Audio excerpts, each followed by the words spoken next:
Painted application ધોરણ 6 થી 12ના વિદ્યાર્થીઓ માટે અપડેટ થઈ ચૂકી છે. આ એપ્લિકેશનમાં શું છે? બધા જ વિષયના વિડીયોઝ છે.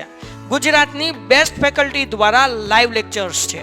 આઈએમપી પ્રશ્ન છે, ટેસ્ટ સિરીઝ છે અને ગુજરાતના તમામ વિદ્યાર્થીઓ સાથે તમે તમારી કમ્પેરિઝન કરી શકો છો.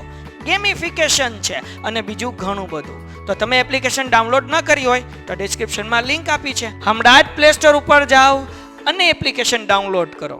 ઘરે બેઠીને સરસ મજાનું ગુજરાતની જોરદાર ફેકલ્ટી સાથે ભણો, સારા માર્ક્સે પાસ થાઓ. મેનેજમેન્ટ એમાં 4 એરિયા હતા, કાર્યક્ષેત્ર.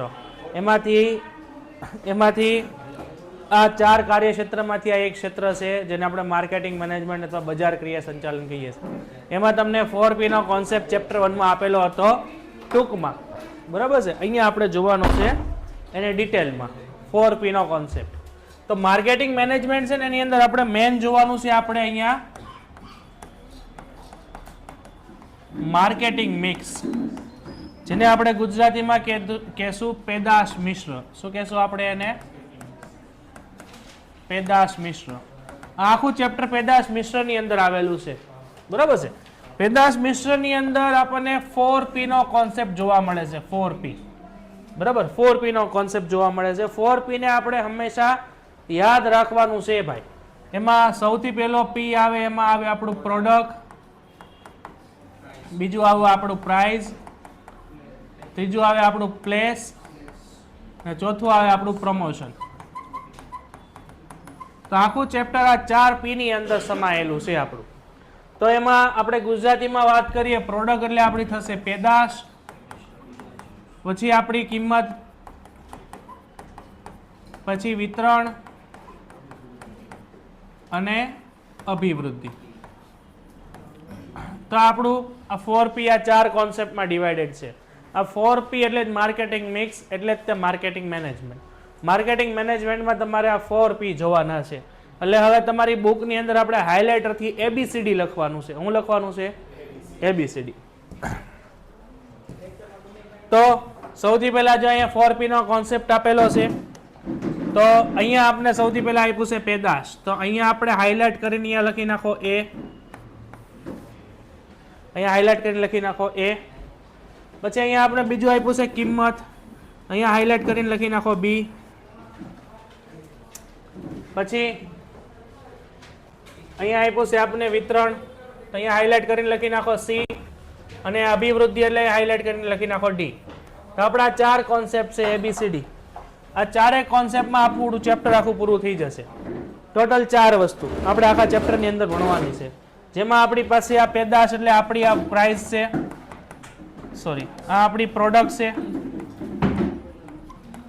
પછી આ આપણી પ્રાઇસ છે, પછી આ આપણું પ્લેસ છે. પ્લેસ ને બીજી ભાષામાં આપણે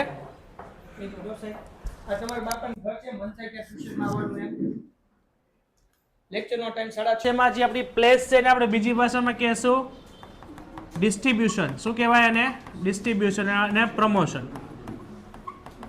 તો આપણા 4P નો કોન્સેપ્ટ આપણે આની અંદર જોવાનો છે. બહુ સરળ અને સિમ્પલ ચેપ્ટર છે, આખું પ્રેક્ટિકલ ચેપ્ટર છે, જે તમને માર્કેટિંગ કરવા માટે ઇન ફ્યુચર કંઈ બિઝનેસ કરવો હોય તો આ કામ આવે. આપણી પ્રોડક્ટ કેવી હોવી જોઈએ, પ્રાઇસ કેવી રખાય, માર્કેટિંગ ડિસ્ટ્રીબ્યુશન કઈ રીતે કરાય ને પ્રમોશન કઈ રીતે કરાય. એટલો પોર્શન થોડોક અલગ છે. જો આની અંદર તમને આપેલી છે વિભાવનાઓ. વિભાવનાઓ એટલે બધી વિચારધારાઓ છે, એટલે બધા અલગ અલગ થોટ્સ છે, ખ્યાલો છે, કોન્સેપ્ટ છે. ફોર એક્ઝામ્પલ આપણે એમ કહીએ કે ભાઈ ભારતનો વિકાસ કરવાનો છે, તો ભારતનો વિકાસ કઈ રીતે થઈ શકે? તો ભારતનો વિકાસ કરવા માટે બધાના વિચારો કેમ અલગ અલગ હોય? એવી રીતના બધા કોન્સેપ્ટ છે, આ બધી વિચારધારાઓ છે. બધી વિચારધારાઓ અલગ અલગ વસ્તુની વાત કરે છે. પેલી છે ઉત્પાદન. ઉત્પાદન વિચારધારામાં એમ જ કે એકલું ઉત્પાદન જ કર્યા કરો, ક્વોલિટી કાંઈ લેવા દેવાની, કિંમત કાંઈ લેવા દેવાની, પ્રોડક્શન વધુ હોવું જોઈએ. પેદાશ આપણને એવું કહે છે કે ક્વોલિટી વાળી પ્રોડક્ટ આપો, કિંમત ભલે મોંઘી રહે અને ડિસ્ટ્રીબ્યુશન ભલે ઓછું થાય, ભલે ઓછા લોકોને મળે, પણ પ્રોડક્ટ કેવી રાખવાની? સારી. વેચાણમાં વેચી નાખો ગમે એમ, એકલું વેચાણથી મતલબ છે, ક્વોલિટી નહીં, ગ્રાહકને ગમે છે નહીં, ખાલી વેચાણથી મતલબ વધુમાં વધુ વેચાવવું જોઈએ. પછી બજારીય વિભાવના, બજારમાં એવું કહે છે કે ગ્રાહકને શું ગમે છે, ગ્રાહકને શું ટેવ છે, ગ્રાહકને શું પસંદગી છે, બજારમાં શું માર્કેટમાં ડિમાન્ડ હાલે છે, કઈ વસ્તુનો ટ્રેન્ડ હાલે છે, એ પ્રમાણે વસ્તુ બનાવો. અને સામાજિક વિભાવનામાં સમાજને કોઈ નુકસાન ન થવો જોઈએ. દાખલા તરીકે આપણી પ્રોડક્ટની અંદર પ્લાસ્ટિકનો ઉપયોગ નહીં કરવાનો, પ્રદૂષણ નહીં ફેલાવાનો, પાણીનો યોગ્ય રીતે નિકાલ કરવાનો, આ બધી વસ્તુ. એટલે બધામાં અલગ અલગ રીતે ઉત્પાદન કરવાની વાત છે. તો આપણે સ્ટાર્ટ કરીએ. સૌથી પહેલા આમાં બે કોન્સેપ્ટ જોવાના છે, બજાર ક્રિયા શું ને વેચાણ એટલે શું. ભાઈ સમજાઈ ગયું ને ચેપ્ટરમાં શું આવશે એ? ઓકે. તો આધુનિક સમયમાં ગ્રાહક એ બજારમાં સર્વોપરી બની ગયો છે અને સંસ્થા કે માલ સેવા ગ્રાહકની જરૂરિયાત થકી વસ્તુઓ વેચે છે. ઔદ્યોગિક ક્રાંતિના કારણે ઉત્પાદનની પ્રક્રિયાઓ વધી છે અને ગ્રાહકની જરૂરિયાતો વધી છે. જેના પરિણામે ઉત્પાદકો જુદી જુદી નવી પદ્ધતિઓ અપનાવતા ગયા છે અને ઉત્પાદકો વચ્ચે હરીફાઈ શરૂ થઈ છે. ટેકનોલોજીના કારણે પેદાશોમાં વૈવિધ્યકરણ આવ્યું છે એટલે આથી નવા સંશોધનો પૂરા પાડવામાં આવ્યા છે. તો આમાંથી કાંઈ નહીં આવે. બજાર ક્રિયા સંચાલનમાં આપણે શું કીધું છે, આમાંથી આપણે એક વ્યાખ્યા યાદ રાખવાની છે. બજાર પ્રક્રિયામાં દરેક કાર્ય વધુ કાર્યક્ષમ, નવીનતા, અસરકારકતા સાથે કરવાનો પ્રયાસ કરવામાં આવે છે. ગ્રાહકલક્ષી પેદાશ અને સેવાઓ તૈયાર કરી ગ્રાહકને જ્યાં જોઈએ ને પહોંચાડવામાં આવે છે. અહીંયા અંડરલાઈન કરો, ગ્રાહકલક્ષી પેદાશોને તૈયાર કરવાની, ગ્રાહકને જ્યાં જોવે ત્યાં પહોંચાડવામાં આવે છે. તો આ કોન્સેપ્ટ અત્યારે તમને બધી જગ્યાએ જોવા મળે. તમારે જે વસ્તુ જોતી હોય ને એવી તમને કંપની બનાવી આપે અને એ વસ્તુ તમારા ઘરે પહોંચાડી આપે. ઓનલાઈન બિઝનેસ આ બધા આપણે જોતા હોય. એટલે આને કહેવાય છે ગ્રાહકસી બજારનો રાજા છે. ગ્રાહકને જે જોવે ને એ જ વસ્તુ તમે બનાવો તો વેચાવાની જ છે ઓટોમેટિક. તમે કયો એ પ્રમાણે માર્કેટમાં ન હાલે, ગ્રાહક એ પ્રમાણે માર્કેટમાં હાલે. હા કે ના? હું અત્યારે એમ કહું કે ભાઈ માર્કેટની અંદર તો કે મારી મોબાઈલની કંપની હોય તો હું તો કે કેવા મોબાઈલ બહાર પાડું, તો કે ડબલા મોબાઈલ બહાર પાડું, જેમાં ખાલી ફોન થાય ને મૂકી દેવાય. તમારે લેવું હોય એટલે લ્યો, તો તમે લેશો જ નહીં. પરંતુ માર્કેટમાં અત્યારે ટ્રેન્ડ શેનો ચાલે ભાઈ, તો કે સારા ક્વોલિટીવાળા મોબાઈલ જોઈએ, સારા કેમેરા જોઈએ, ડિસ્પ્લે જોઈએ, બેટરી. તો જેવો માર્કેટમાં ટ્રેન્ડ હશે, જેવી કસ્ટમરની ડિમાન્ડ હશે, એને અકોર્ડિંગ તમે પ્રોડક્ટ બનાવશો અને કસ્ટમર એના ઘર સુધી પહોંચાડી દેશો. That means cash on delivery. તો તમારો બિઝનેસ ચાલશે. માનવીય જીવનશૈલી અને જરૂરિયાતની દ્રષ્ટિએ બદલાતા તેમાં ધંધામાં બદલાવ થયો છે. આમ ગ્રાહકની જરૂરિયાતો અને સંતોષને મહત્વ બજાર ક્રિયા જવા દો. નેક્સ્ટ પછી આપ્યું છે આપણને અર્થ. તો કે ઉત્પાદન કરતી પેઢીઓ કે સેવાઓ આપતી સંસ્થાઓ ભવિષ્યમાં ગ્રાહકને કેવા પ્રકારની પેદાશો જોઈ છે તેનું અનુમાન કરે છે અને વધારાની પેદાશો અને ગ્રાહકોનું સર્જન કરે છે. બજાર પ્રક્રિયા નક્કી કરેલા ગ્રાહકને સમૂહની જરૂરિયાતને પેદાશ મેળે સાથે બેસાડવાની પ્રક્રિયા છે. મેળ બેસાડ ગ્રાહકને અનુલક્ષીને પેદાશો સ્વરૂપ તૈયાર કરવામાં, તેથી ખરીદ શક્તિને અનુરૂપ કિંમત નક્કી કરવામાં આવે. એટલે અહીંયા 4P ની વાત કરે છે, ડાયરેક્ટ ઇનડાયરેક્ટ. એટલે ભાઈ કિંમત કેટલી રાખવી, આપણી પેદાશ કેવી રીતની રાખવી, બરાબર છે, જેમાં બે પક્ષકારો હોય, ઉત્પાદક અને ગ્રાહક. અહીંયા અંડરલાઈન કરજો, બજાર પ્રક્રિયામાં બે પક્ષકારો હોય, એક ઉત્પાદક હોય અને ગ્રાહક હોય. આ વિનિમયના પોતાના ધંધાકીય હેતુથી સિદ્ધ કરે છે, ગ્રાહકની જરૂરિયાતો સંતોષાય છે. જવા દો, આમાંથી કોઈ વસ્તુ એક્ઝામમાં નહીં આવે. પછી તમને આપેલી છે વ્યાખ્યા. હજુ વ્યાખ્યા તમને એકચ્યુઅલમાં 3 વ્યાખ્યા આપેલી છે. એક આપેલી છે અમેરિકન એસોસિએશને, પછી એક કપૂરે, નહીં ટોટલ 4 છે, પછી સ્ટેન્સન અને ફિલિપ કોટલરે. આ 4 માંથી તમને મજા આવે ને એ કોઈ એક વ્યાખ્યા યાદ રાખવાની, બાકી 3 ઉડાડી દેવાની. તમને જો આ પ્રશ્ન એવી રીતના સેપરેટ પૂછાય કે ભાઈ શ્રી કપૂર અને આઇકોબુકીના જણાવ્યા મુજબ માર્કેટિંગ મેનેજમેન્ટ એટલે શું, તો તમારે આ પ્રમાણે લખવું પડે. જો કોમન આપણે એક વ્યાખ્યા કાઢી હોય તો આપણે પહેલા 4 જોઈ લઈએ અને પછી આપણે આગળ વધીએ. તો કે માર્કેટિંગ એટલે કે એવી પ્રવૃત્તિ કે જેમાં માલ કે સેવાનો પ્રકાર ઉત્પાદકથી ગ્રાહક તરફ વાળવામાં આવે છે. તો અંડરલાઈન કરો, એવી ધંધાકીય પ્રવૃત્તિ કે જેમાં સેવા ઉત્પાદકથી ગ્રાહક તરફ વાળવામાં આવે છે.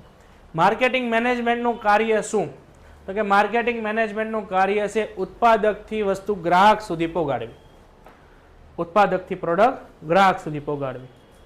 તો ઉત્પાદકથી ગ્રાહક સુધી પહોંચાડવામાં ઘણી બધી વસ્તુઓ અસર કરતી હોય. એમાં તમને આપેલા છે માર્કેટિંગ મેનેજમેન્ટ બજાર ક્રિયા સંચાલનના 15 કાર્યો આપેલા છે. જુઓ, પેજ ફેરવો, બરાબર, એવા તમને 15 કાર્યો આપેલા છે. બસ પૂરા થઈ ગયા ત્યાં છે ને. એ 15 કાર્યોનો સમાવેશ થાય માર્કેટિંગ મેનેજમેન્ટમાં. દાખલા તરીકે કોઈ વસ્તુ છે, ફોર એક્ઝામ્પલ આપણે સમજો કે ભાઈ એક આ ઘડિયાળ છે, તો આ ઘડિયાળ માર્કેટમાં કઈ રીતની આપણે માર્કેટમાં ડિમાન્ડ છે જાણવી, એની એડવર્ટાઇઝમેન્ટ કરવી, એનું રો મટીરિયલ લાવવું. હું જે બધું બોલું છું એ બધું એના કાર્યોમાં આવે. ભાઈ માર્કેટમાં જાહેરાત કરવી, એનું માર્કેટિંગ કરવું, માર્કેટનું રિસર્ચ કરવું, બજારીય સંશોધન કરવું, માર્કેટમાં કેવા પ્રકારની ઘડિયાળ ચાલે છે એ જોવી, પછી ઘડિયાળ બનાવવા માટેનું રો મટીરિયલ લાવવું, પછી વસ્તુનું ઉત્પાદન કરવું, પછી ઉત્પાદન કરીને એનું પેકિંગ કરવું, એની પ્રાઇસ નક્કી કરવી, એનું માર્કેટિંગ કરવું, બરાબર છે, એનું ડિસ્ટ્રીબ્યુશન કરવું, પછી ગ્રાહકને ઓર્ડર આપે તે ગ્રાહક પાસેથી પૈસા લેવા અને એ વસ્તુ ગ્રાહક સુધી પહોંચાડવી. આ બધું કાર્ય છે ને માર્કેટિંગ મેનેજમેન્ટનું છે, જેમાં ઉત્પાદકથી વસ્તુઓ ગ્રાહક સુધી પહોંચાડવાની પ્રક્રિયા છે. શું કહેવા માંગે છે? વસ્તુને ઉત્પાદકથી ગ્રાહક સુધી પહોંચાડવાની પ્રક્રિયા એટલે માર્કેટિંગ મેનેજમેન્ટ. આટલું રેડી છે ભાઈ? ઓકે, તો આટલું યાદ રાખો. ધંધાકીય પ્રવૃત્તિ કે જેમાં માલ કે સેવાનો પ્રકાર ઉત્પાદકથી ગ્રાહક સુધી વાળવાનો હોય, તો અહીંયા ઉત્પાદકથી ગ્રાહક તરફ વાળવાની આખી પ્રક્રિયા છે. એટલે કે ઉત્પાદકથી વસ્તુઓ ક્યાં સુધી જશે? ગ્રાહક સુધી જશે. બરાબર છે. કપૂર આપણને કહે છે કે માર્કેટિંગ એ ગ્રાહકો કે પેઢીઓ વચ્ચે થતો પરસ્પર વિનિમય છે. જો તમારે આ યાદ રાખવું હોય તો તે ગ્રાહક ને પેઢી વચ્ચે, પેઢી એટલે ઉત્પાદક, ઉત્પાદક ને ગ્રાહક વચ્ચે થતો વિનિમય છે. એટલે કે આપણે પૈસા આપીએ છીએ બદલામાં આપણે વસ્તુ કે સેવા આપે છે. અહીંયા બે લોકો છે આપણી પાસે. કોણ છે આપણી પાસે? ઉત્પાદક છે અને ગ્રાહક છે. ઉત્પાદક છે એ ગ્રાહકને વસ્તુ અથવા સેવા આપે છે અને ગ્રાહક બદલામાં ઉત્પાદકને એની શું આપે છે? કિંમત આપે છે. તો આને વિનિમય કહેવાય. બરાબર છે. સ્ટેન્ટન શું કહે છે આપણને? ધંધાકીય માર્કેટિંગ એક એવી ધંધાકીય ઉદ્દેશો પાર પાડવાની પ્રક્રિયા છે કે જેના દ્વારા પદ્ધતિ છે કે જેમાં જરૂરિયાતો સંતોષી શકે તેવી ઉત્પાદકો નક્કી કરેલા ગ્રાહકો માટે આયોજન કરવું, કિંમત નિર્ધારણ કરવી, બજારમાં મૂકવી અને ગ્રાહકને જોઈએ તે સમયે તેને સ્થળે પહોંચાડવાની પ્રક્રિયા છે. બહુ લાંબુ કીધું છે. એ બી 4P ની જ વાત કરી છે. સૌથી પહેલા હું કીધું છે જરૂરિયાતોને સંતોષવી.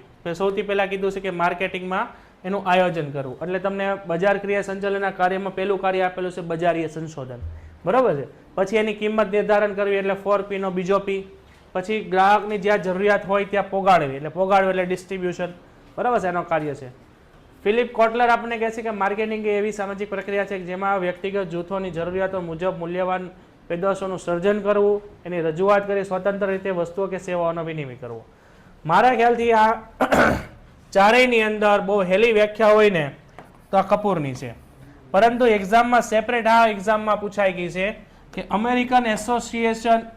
અમેરિકન માર્કેટિંગ એસોસિએશન પ્રમાણે માર્કેટિંગ એટલે શું જણાવો. તો આ તમારે યાદ રાખવાની છે. આ તમારી ઇમ્પોર્ટન્ટ છે. આ યાદ રાખવાની તમારી વ્યાખ્યા ચારમાંથી. ધંધાકીય પ્રવૃત્તિ કે જેમાં માલ કે સેવાઓ છે ઉત્પાદકથી ગ્રાહક તરફ વાળવાની પ્રક્રિયા છે. હવે તમને આ આકૃતિ આપેલી છે. આ આકૃતિ અત્યાર સુધીમાં એકવાર એક્ઝામમાં પૂછાઈ ગઈ છે. એ તે જુલાઈમાં પૂછાયેલી છે. જુલાઈ 18 કા જુલાઈ 19માં. ક્યારે પૂછાયેલી છે? આ પૂછાયેલી છે જુલાઈ 19માં સમથિંગ. તો તમને આ ડાયરેક્ટ આપેલું છે કે બજાર ક્રિયા સંચાલનની આકૃતિ દોરો. મારું માનવું એવું છે કે આ આકૃતિ કોઈ દી યાદ ન રખાય, કારણ કે તમારી જે બોર્ડની એક્ઝામની પેટર્ન છે ને એમાં ઓપ્શન આવે છે આટલામાંથી એટલા લખો, તો આને ઉડાડી દેવાય. જો પૂછાણું હોય તોય ઉડાડી દેવાય, કારણ કે આને યાદ રાખવું બહુ અઘરું પડે. સે હાવ હેલું અહીંયા હું તમને જેટલું બોર્ડ વર્ક કરાવું એટલે તમારી બુકમાં લખી નાખો. જો સૌથી પહેલા આપણને આપ્યું છે કે બજાર મિશ્ર આપેલું છે ને, તો આને આપણે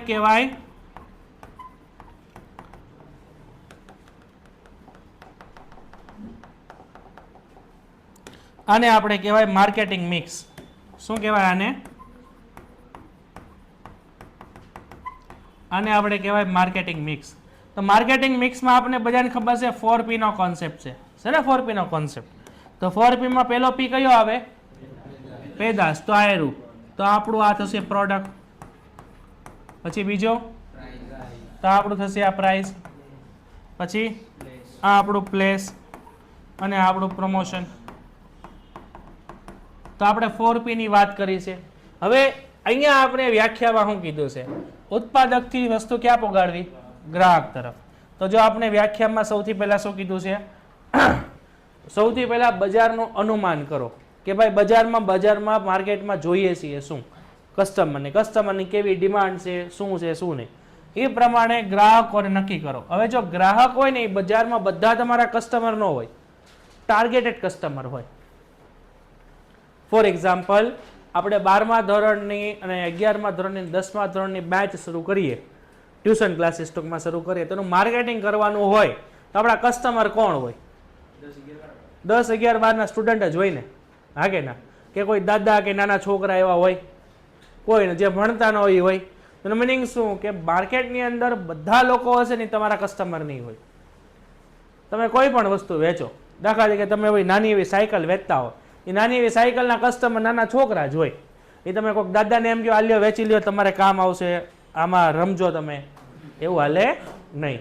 તો કસ્ટમર બધા નહીં હોય. કસ્ટમર કેવા હશે? ટાર્ગેટેડ કસ્ટમર હશે, બરાબર છે? તે કસ્ટમરને તમે ઓળખો. હવે એ પ્રમાણે એનો વિનિમય ઊભો કરો. કસ્ટમર તમને પૈસા આપશે, બદલામાં તમે એને વસ્તુ કે સેવા આપશો, અને એ પ્રમાણે એનું ઉત્પાદન કરો. એટલે ઉત્પાદક શું વિચારશે કે ભાઈ બજારમાં શેનું ટ્રેન્ડ ચાલે છે, એ પ્રમાણે કસ્ટમરને વસ્તુ આપીને વસ્તુ કસ્ટમર પાસેથી પૈસા લેશે, બદલામાં એ વસ્તુ આપશે. એ રીતનું આખું તમને સાયકલ કીધેલી છે. આને કોઈ દિવસ યાદ ન કરાય, આને યાદ ન કરાય, ગાંડા થઈ જાઓ. સે હાવ હેલું, પણ આટલી મહેનત છે ને બીજા કોઈ સવાલમાં કરાય. પછી આપણે બજાર ક્રિયાના કાર્યો. તો બજાર ક્રિયાના ટોટલ ભાઈ 15 કાર્યો છે. આ પ્રશ્ન એકલો છે ને 5 માર્કમાં પૂછાવાની શક્યતા ધરાવે છે, કારણ કે 15 મુદ્દા છે. તમારામાંથી કેટલા મુદ્દા યાદ રાખવાના? 8 યાદ રાખવાના. કેટલા? અને સૌથી હેલામ હેલો છે, તમે એક જ વાર સમજવાનું આખા કાર્યો. અને આમ જો ને તો આખા બધા કાર્યો છે કે પ્રક્રિયાની સ્વરૂપે છે. પહેલા આમ કરો, પછી આમ કરો, પછી આમ કરો, પછી આમ કરો.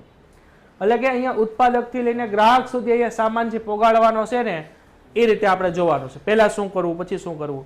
આમાં 8 મુદ્દા યાદ રાખવા હાવ હેલા છે, કારણ કે બધા એક જ હરખા તમને લાગશે. તો સ્ટાર્ટ કરીએ આપણે.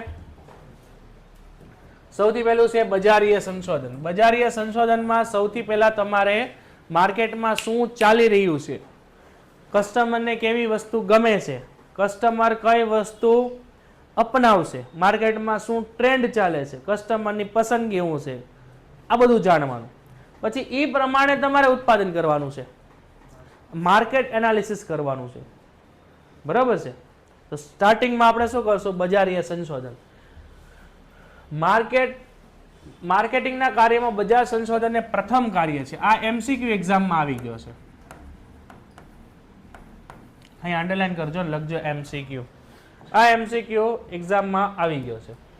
સરળ રીતે કહીએ તો ગ્રાહકની જરૂરિયાતો વિશેની માહિતી મેળવવામાં આવે છે, તેમની પસંદગીની અભિરુચિની માહિતી મેળવવામાં આવે છે.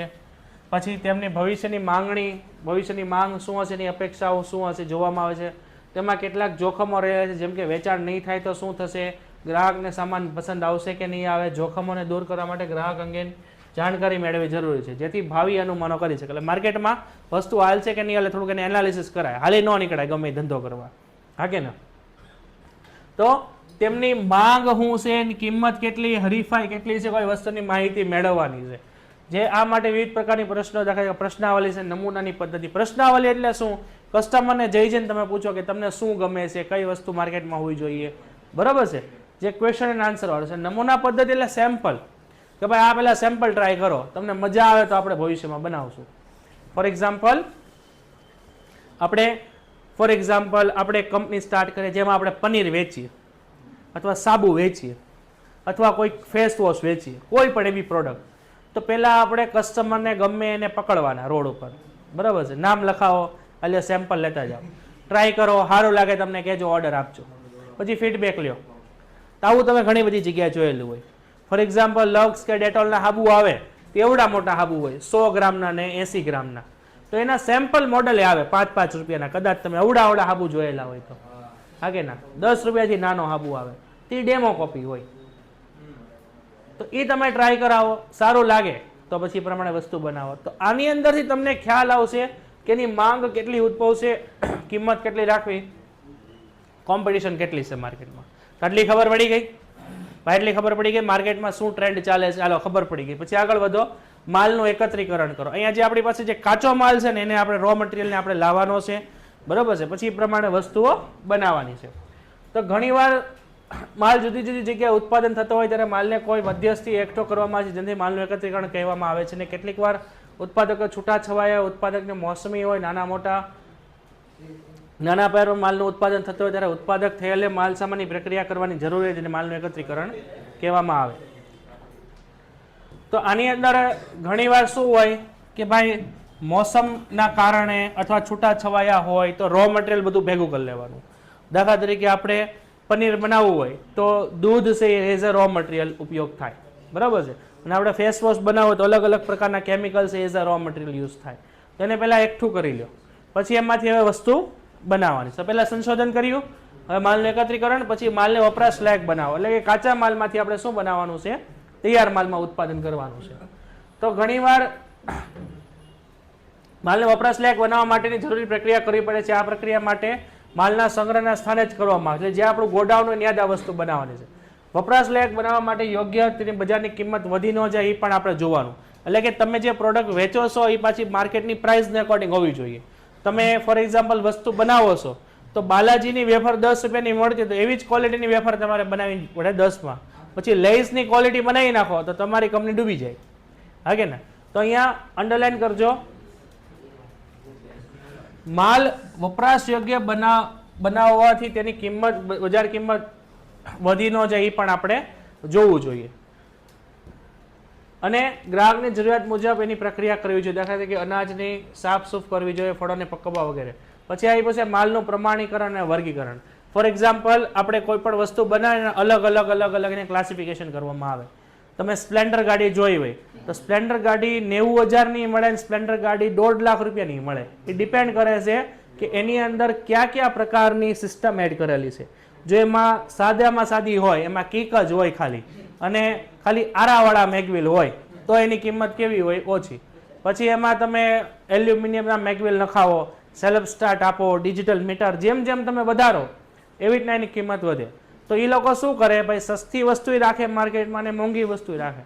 મોબાઈલમાં એવું તમે જોતા હો, એપલનો મોબાઈલ છે એ લો લેવલથી સ્ટાર્ટ થઈને હાઈ લેવલે જતો હોય, જેમ જેમ સિસ્ટમ વધે. તો એને શું કહેવાય, એ વસ્તુનું પ્રમાણીકરણ અને વર્ગીકરણ. તો માલનું પ્રમાણીકરણ એવી પ્રક્રિયા છે કે જેમાં તે કેવું હોવું જોઈએ તેને ધારાધોરણ નક્કી કરવામાં આવે છે. ધારાધોરણમાં એનું કદ, રંગ, રૂપ, સ્વાદ, પોષક તત્વો વગેરેને આપણે ધ્યાનમાં લેવાના છે. એમાં સરકારી પ્રમાણીકરણ પણ કરવામાં આવતું હોય, જેમાં વર્ગીકરણ કાર્ય પ્રમાણીકરણની સાથે જ કરવામાં આવે. વર્ગીકરણમાં જુદી જુદી ગુણવત્તાવાળો સામાન અલગ અલગ વર્ગીકૃત કરવામાં આવે. એ અંડરલાઈન કરો. જુદી જુદી વસ્તુઓ હોય ને એને અલગ અલગ રીતે ક્લાસિફિકેશન કરવામાં આવે, જેમાં અમુકની કિંમત વધુ હશે, અમુકની કિંમત ઓછી હશે, જેમાં કોઈક સારી ક્વોલિટી હશે, કોઈક લો ક્વોલિટી હશે વગેરે. જેથી માલની વર્ગની કિંમત નક્કી થઈ શકે. જો સારી ક્વોલિટી હશે તેની કિંમત વધુ હશે, ઓછી કિંમત હશે તો ઓછી હશે. અને ગ્રાહક પાસેથી યોગ્ય કિંમત વસૂલી કરી શકાય. અને માલના વર્ગીકરણ અને પ્રમાણીકરણના કાર્યને ગ્રાહકની પેદાશોનું ગુણવત્તા ઉપર વિશ્વાસ વધે છે. સારી ક્વોલિટી લેવાવાળા લોકો અલગ હોય. તમે બટેટા માર્કેટમાં લેવા જાઓ તો એ તમને 40 રૂપિયાના કિલો મળે અને 80 રૂપિયાના કિલો મળે, બરાબર છે. એ ડિપેન્ડ કરે છે એની ક્વોલિટી ઉપર. એટલે સ્ટાર્ટિંગમાં બધા ભેગા જ આવતા હોય, પછી એ લોકો બટેટાવાળા શું કરે, એને અલગ અલગ પાડી દે. તમે પૂછવા જતી એમ કે આ 40ના કિલો, આ 50ના કિલો, આ 70ના કિલો. તો અલગ અલગ વર્ગીકરણ, જેનાથી તમે શું કરી શકો, કસ્ટમર પાસેથી યોગ્ય કિંમત વસૂલ કરી શકો.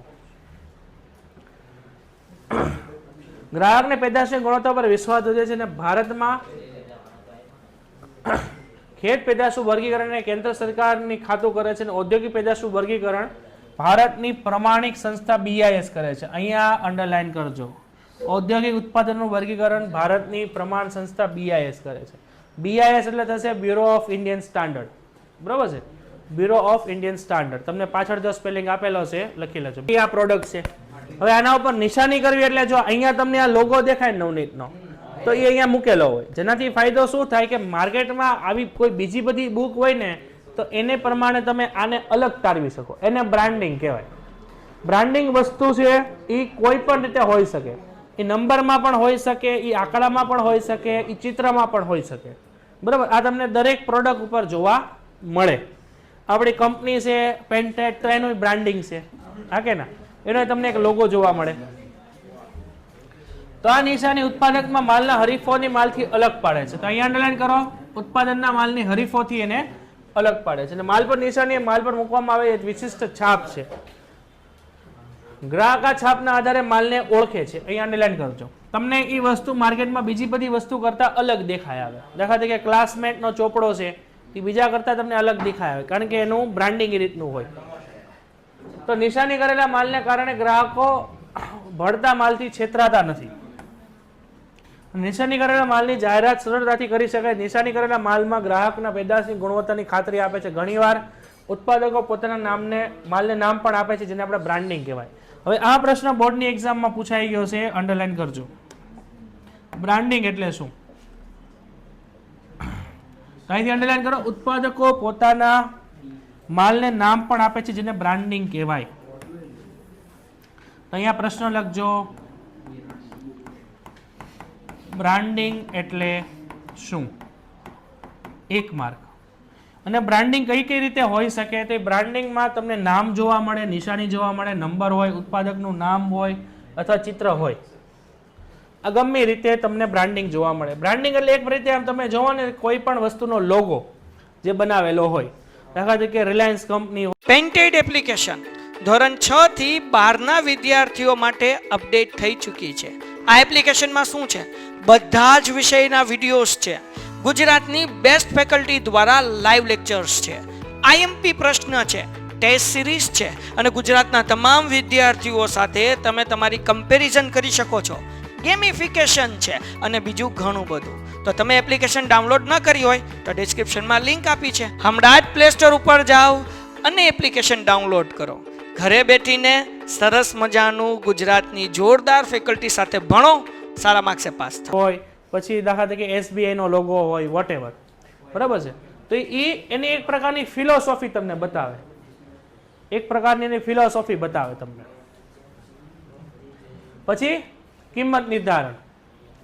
હવે કિંમત નિર્ધારણ છે ને એ સૌથી વધારે મહત્વનું છે માર્કેટમાં. માર્કેટમાં જ્યારે પણ તમે કિંમત નક્કી કરો કોઈ પ્રોડક્ટની, તો કસ્ટમરને કેટલી કિંમત પોસાય છે, કોમ્પિટિશનમાં હરીફોની કિંમત કેટલી છે, તમારી વસ્તુની ક્વોલિટી કેવી છે, એની ડિમાન્ડ કેટલી છે, આ બધી વસ્તુ ધ્યાનમાં રાખવી પડે.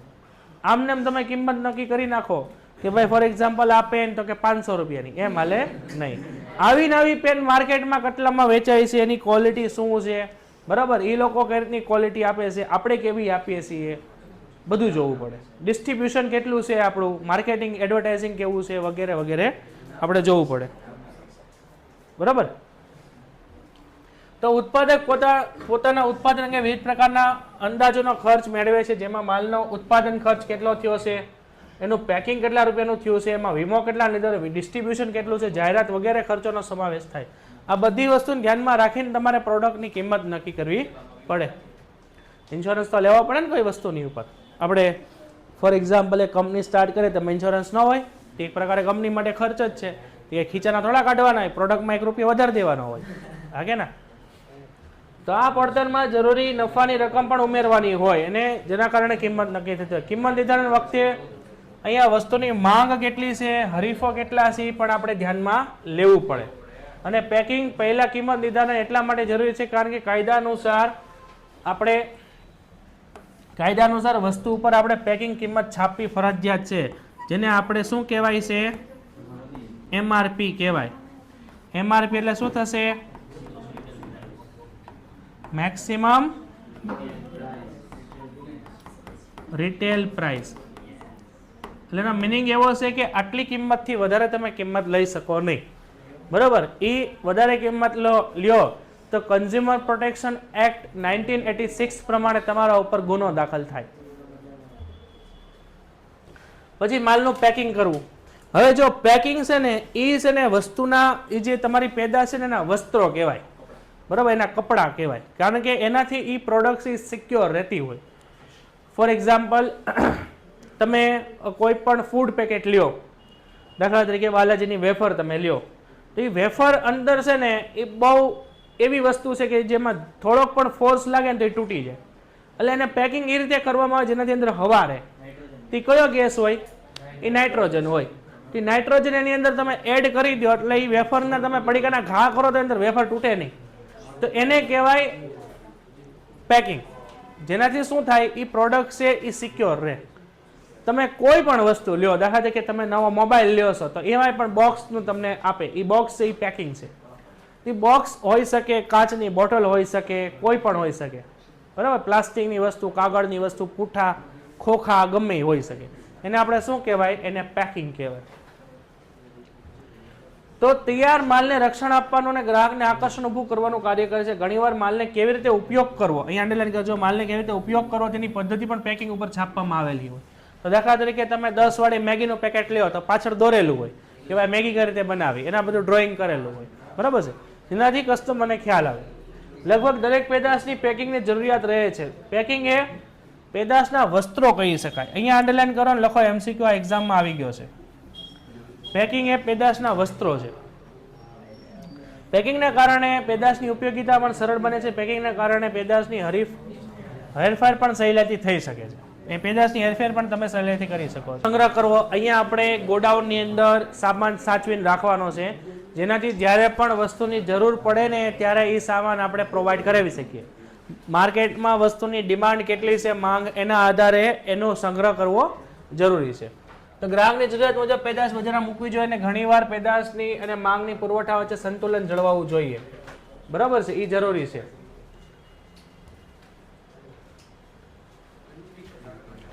અહીંયા પેદાશની માંગ અને પુરવઠા વચ્ચે સંતુલન જળવાવું જરૂરી છે. પેદાશ હંમેશા ભવિષ્યની માંગને આધારે કરવામાં આવે છે, તેથી માલનો સંગ્રહ કરવો આવશ્યક છે અને માલ સંગ્રહના કાર્યમાં માલની ગુણવત્તા જળવાઈ રહે તે પણ જરૂરી છે.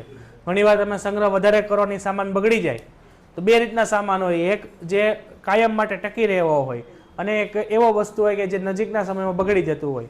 તો જે ફૂડ પેકેટ હોય ને આ બધી વસ્તુનો બહુ વધારે પડતો સંગ્રહ ન કરાય, નકર એ શું થાય, એક્સપાયર થઈ જાય. તો માલ સંગ્રહના કાર્યના કારણે માલની હેરફેર સરળ બને છે અને માલની પર્યાપ્તતા બજારમાં જળવાઈ રહે છે.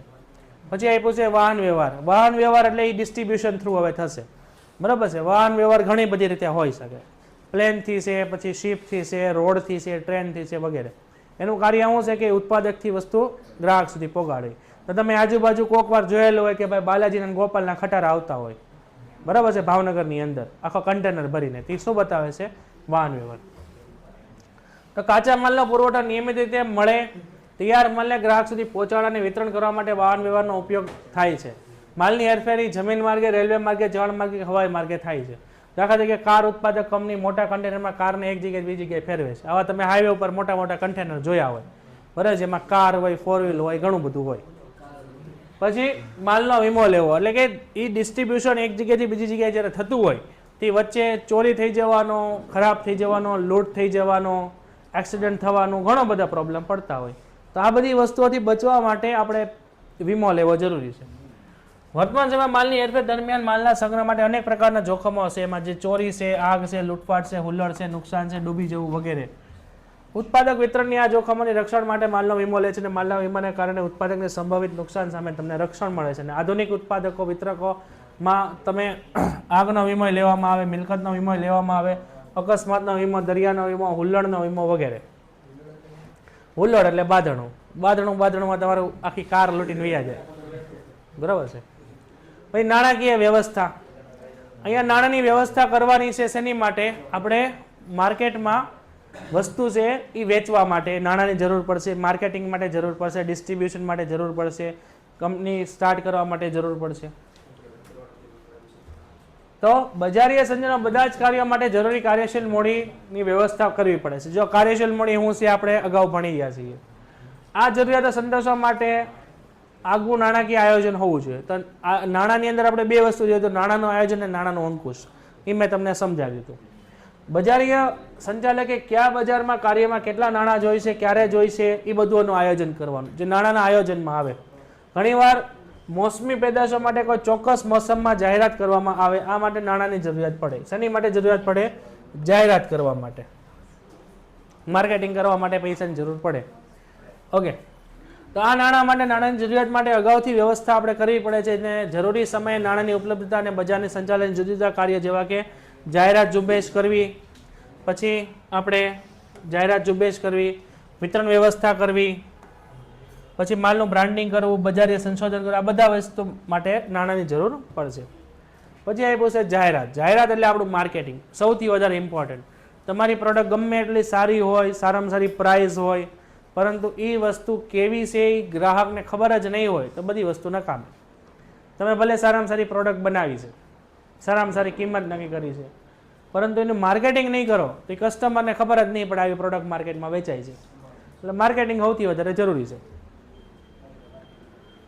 તો માંગના અંદાજ અને નાણાંની પર્યાપ્તતાના ધોરણે જાહેરાતની વ્યૂહરચના કરવામાં આવે છે. જાહેરાતના કાર્યના આધારે પેદાશનો પ્રકાર હરીફોની જાહેરાતની વ્યૂહરચનાની જે તે માધ્યમની ઉપર રહેલો છે. તમે જે માર્કેટિંગ કરો છો ને પેદાશ તમારી કેવી છે, તમારા કોમ્પિટિટર શું વ્યૂહરચના અપનાવે છે એના આધારે તમારે માર્કેટિંગ કરવાનું હોય. દાખલા તરીકે સર્ફ એક્સલ છે, એરિયલ છે, રીન છે, બરાબર છે, આ બધી ઘડી છે, આ બધી એક જ હરખી કંપનીઓ છે, બરાબર છે, જે વોશિંગ પાવડર બનાવે છે.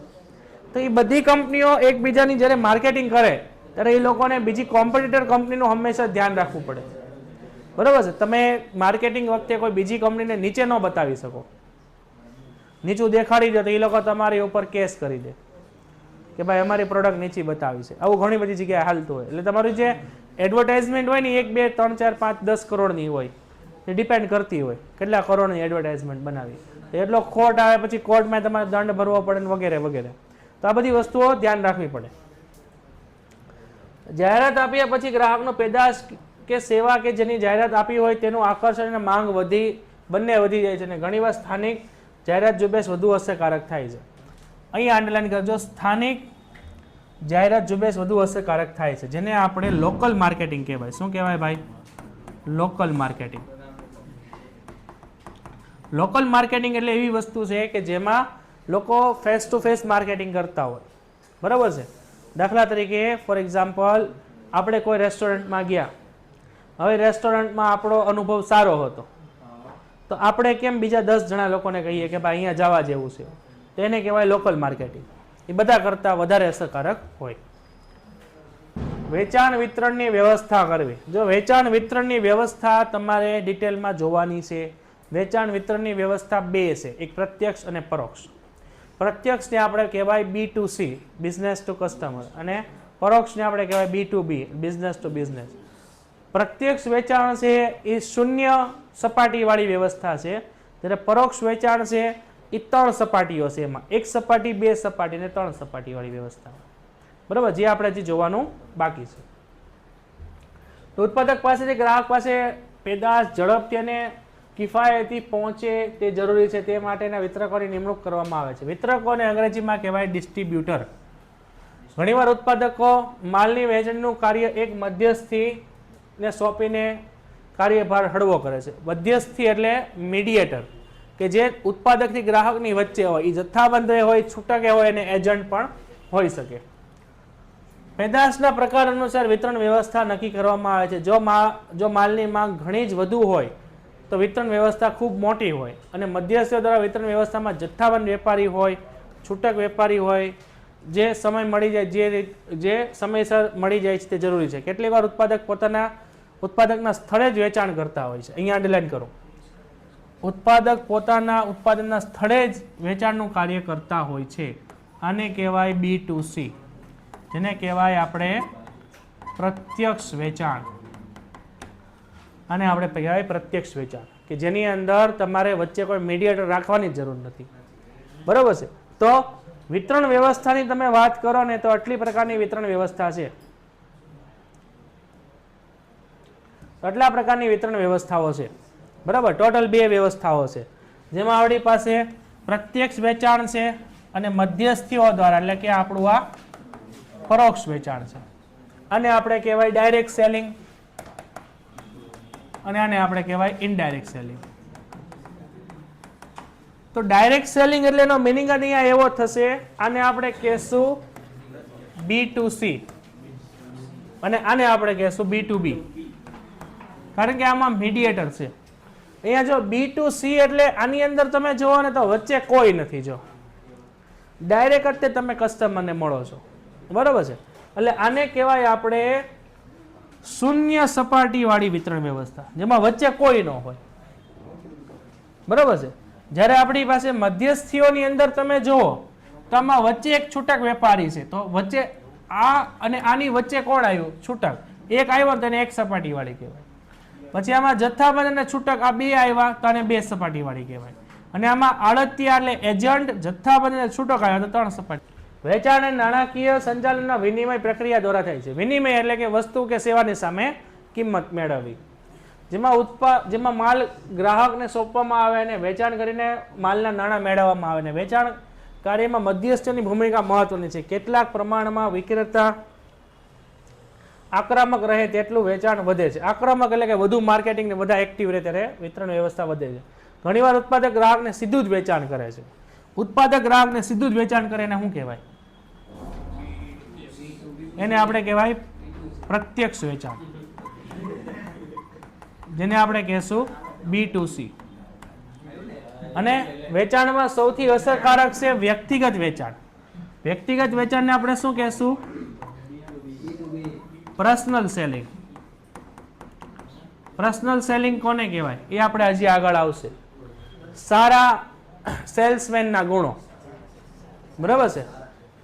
સારા સેલ્સમેનના ગુણો વ્યક્તિગત વેચાણમાં. રેડી છે? પછી એ પછી વેચાણ પછીની સેવાઓ. જો વેચાણ પછીની સેવાઓ ઘણી બધી હોય, તમે વસ્તુ વેચી દો પછી તમારે ગેરંટી વોરંટી આપવાની હોય, બરાબર છે? વસ્તુ બદલી આપવાની હોય, રિપેર કરી આપવાની હોય વગેરે. તો વેચાણ માત્રથી માર્કેટિંગ કાર્ય પૂરું થતું નથી, એટલે કે પરંતુ સંતુષ્ટ અને કાયમી ગ્રાહક મેળવવા માટે ગ્રાહકની ફરિયાદ સાંભળવી પડે, પછી ખામીઓવાળો માલ પરત લેવો પડે, બદલી આપવો પડે, જરૂરિયાત પ્રમાણે સમારકામની સેવાઓ પૂરી પાડવી પડે, કેટલાક પેદાશમાં ગ્રાહકના ઘરે તેનું નિદર્શન કરવું પડે. એટલે દાખલા તરીકે તમે એસી કે ફ્રીજ કે વોશિંગ મશીન લ્યો અને બગડી જાય એટલે કસ્ટમર કેરમાં તમે કમ્પ્લેન લખાવતી વ્યક્તિ તમારા ઘરે આવે જોવા માટે, એને કહેવાય ઘરે એનું નિદર્શન કરવું પડે.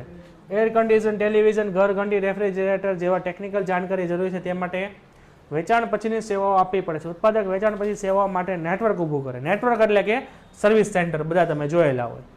દાખલા તરીકે સેમસંગ કંપનીનું તમે ફ્રીજ લ્યો તો સેમસંગ કંપનીનું સર્વિસ સેન્ટર અહીંયા ભાવનગરમાં હોય, એ લોકો આવે, એને કહેવાય નેટવર્ક. એ 15 કાર્યો આપણા પૂરા થાય છે. બહુ સરળ અને સિમ્પલ છે. આની અંદર કોઈ પણ 8 યાદ રાખવાના છે.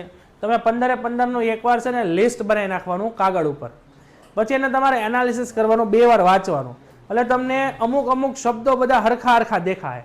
એટલે એમાંથી ફિલ્ટર મારીને કોઈ 8 મુદ્દા યાદ રાખી લેવાના. સમજાણું? અમુક હરખા દેશે. ફોર એક્ઝામ્પલ અહીંયા તમે જુઓ,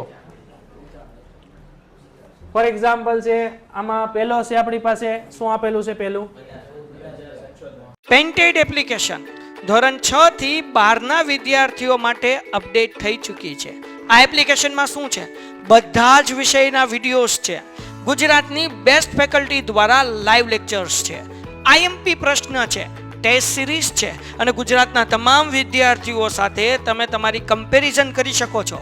ગેમિફિકેશન છે અને બીજું ઘણું બધું. તો તમે એપ્લિકેશન ડાઉનલોડ ન કરી હોય તો ડિસ્ક્રિપ્શનમાં લિંક આપી છે, હમણાં જ પ્લે સ્ટોર ઉપર જાઓ અને એપ્લિકેશન ડાઉનલોડ કરો. ઘરે બેઠીને સરસ મજાનું ગુજરાતની જોરદાર ફેકલ્ટી સાથે ભણો, સારા માર્ક્સે પાસ થાઓ.